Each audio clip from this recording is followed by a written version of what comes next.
ప్రాజెక్టుకు వెళ్లి వారే కొన్ని వాస్తవాలు ప్రజలకు తెలియజేశారు. అందుకు కూడా వారికి ధన్యవాదాలు. అందులో మొట్టమొదటిది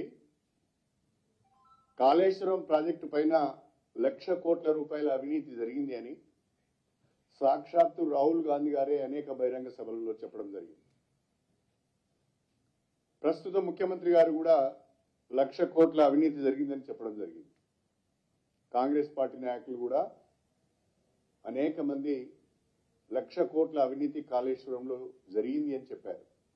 కానీ ఈరోజు అధికారులు ఇచ్చిన పవర్ పాయింట్ ప్రజెంటేషన్ లో ఇప్పటి వరకు 93,000 కోట్లు మాత్రమే కాళేశ్వరం ప్రాజెక్టు పైన ఖర్చు జరిగింది అని రాష్ట్ర ప్రభుత్వమే, ప్రస్తుతమున్న రాష్ట్ర ప్రభుత్వమే ఒప్పుకోవడం జరిగింది. 93,000 కోట్లు మాత్రమే కాళేశ్వరం ప్రాజెక్టు పైన ఖర్చు పెడితే 1,00,000 కోట్ల అవినీతి ఏ రకంగా జరిగిందో కాంగ్రెస్ ప్రభుత్వం రాష్ట్ర ప్రజలకు సమాధానం చెప్పాలి. రెండవది,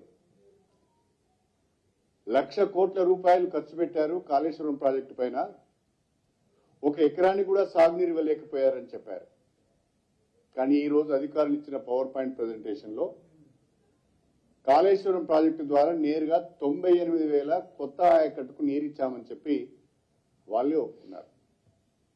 ఒకవైపు శ్రీరామ్ సాగర్ ప్రాజెక్టు మొదటి దశ, రెండవ దశ లోయర్ మానేర్ డ్యామ్ కు దిగువన నల్గొండ జిల్లాలోని తుంగతుర్తి, సూర్యాపేట, కోదాడ వరకు కూడా కలుపుకొని 15 లక్షల ఎకరాల వరకు స్టెబిలైజేషన్ జరిగింది. కొత్తగా 98,000 ఎకరాలకు సాగునీరు వచ్చింది అని చెప్పి రాష్ట్ర ప్రభుత్వమే ఇవాళ పవర్ పాయింట్ ప్రజెంటేషన్ లో చెప్పడం జరిగింది. అంటే నిన్నటి వరకు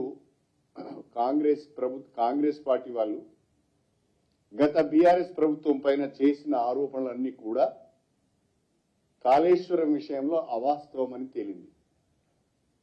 1 ఎకరానికి సాగునీరు అందలేదని, 1,00,000 కోట్ల అవినీతి జరిగింది అని ఎన్నికల సమయంలో ఏదైతే ప్రజల్లోకి బలంగా తీసుకువెళ్లే ప్రయత్నం చేసి సఫలీకృతమయ్యారో అది అవాస్తవం అనేది ఈరోజు వారి మాటల్లోనే, వారి పవర్ పాయింట్ ప్రజెంటేషన్ లోనే చాలా స్పష్టంగా తెలియవచ్చింది.